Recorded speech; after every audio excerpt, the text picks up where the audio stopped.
Sayın Atatan YouTube kanalımızın izleyenleri, Türkmenistan gündemi haber bültenimize hoş geldiniz. Bültenimizdeki haber başlıkları: Türkmenistan, kuşak ve yolun ortak inşasında Çin'in kilit ortağı.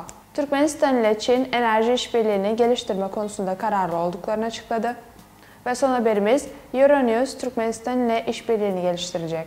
İlk haberimiz, Türkmenistan, kuşak ve yolun ortak inşasında Çin'in kilit ortağı. Türkmenistan Bakanlar Kurulu Başkan Yardımcısı ve Dışişleri Bakanı Raşid Meredov, Pekin'de Çin Dışişleri Bakanı Wang Yi ile görüştü.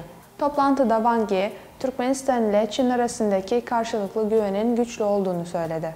Ona göre Çin'in karşılıklı yarar sağlayan kapsamlı işbirliğini derinleştirmek için Çin-Türkmen stratejik ortaklığını yeni bir seviyeye yükseltmek için iki devlet başkanlarının mutabakatı doğrultusunda Türkmenistan ile işbirliği yapmaya hazır olduğunu söyledi. Çinli bakanın da belirttiği gibi Çin'in kuşak ve yol girişimi yani BRI, mevcut kalkınma eğilimine uygun ve uluslararası toplumdan geniş bir destek almakta. Türkmenistan, kuşak ve yolun ortak inşasında önemli bir ortaktır ve Çin, Türkmenistan'ın uluslararası işbirliği için Kuşak ve Yol Forumu'nun katılımının Çin ile Türkmenistan arasındaki işbirliğine yeni bir ivme kazandıracağına ve iki ülke arasındaki dönüm noktası niteliğindeki projelerin desteklenmesine yardımcı olacağına inanmaktadır dedi. Türkmenistan Dışişleri Bakanı Raşid Meredov ise Türkmenistan'ın Çin-Türkmen ilişkilerinin stratejik önemine büyük değer verdiğini kaydetti. Türkmenistan Dışişleri Bakanı, Türkmenistan'ın çeşitli alanlardaki işbirliği potansiyelini daha fazla arttırmayı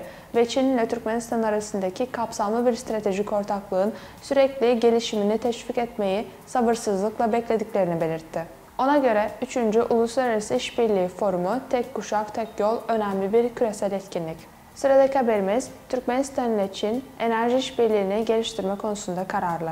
Çin ile Türkmenistan enerji işbirliğini derinleştirme ve ikili ilişkileri geliştirme konusunda kararlı olduklarını açıkladı. Çin Başbakan Yardımcısı Ding Xueing, Pekin'de 3. Kuşak ve Yol Uluslararası İşbirliği Forumu'na katılmak için gelen Türkmenistan'dan üst düzey bir heyetle bir araya geldi. Toplantıya Türkmenistan tarafından Türkmenistan Devlet Başkanı Danışmanı Aşurulu Beyliyev, Bakanlar Kurulu Başkan Yardımcısı Hoca Murat Gelimuradov ve Devlet Bakanı Türkmengaz Devlet Kurumu Başkanı Maksat Babayev katıldı.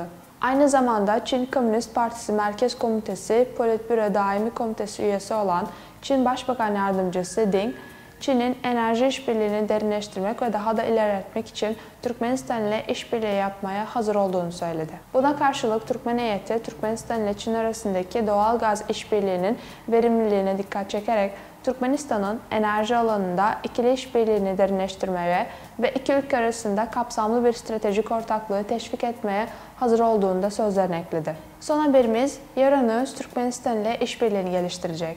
Türkmenistan Dışişleri Bakanlığı'nda çalışma ziyareti kapsamında Türkmenistan'da bulunan Euronews televizyon kanalı heyetiyle görüşme gerçekleştirildi. Toplantıda Dışişleri Bakan Yardımcısı Mehri Beşimova ve Euronews'un satış ve ortaklıklardan sorumlu Başkan Yardımcısı Sylvian Jean-Yves, Türkmenistan ile Euronews televizyon kanalının arasındaki işbirliği konularını ve son yıllarda hayata geçirilmiş çok sayıda başarılı projeleri değerlendirdi. Uluslararası bilgi alanında uzun vadeli ortaklığı hedefleyen planlar konusunda görüş alışverişinde bulunuldu. Aynı zamanda Avrupa Televizyon kanalının temsilcileri ortak faaliyetleri yoğunlaştırmaya ve yeni işbirliği biçimlerini geliştirmeye hazır olduklarını ifade etti. Bu kapsamda Türkmenistan Bakanlar Kurulu'na bağlı Ulaştırma ve Haberleşme Ajansı'nın Türkmen İletişim Ajansı ile Euronews şirketi arasında toplantının ardından taraflarca imzalanan ortaklık anlaşmasının uygulama noktalarına ilişkin görüş alışverişinde bulunuldu. Sayın Atatan YouTube kanalımızın izleyenleri, Türkmenistan ile ilgili Türkçe haberlerimizi atatanturkmenistan.com haber sitemizden takip edebilirsiniz.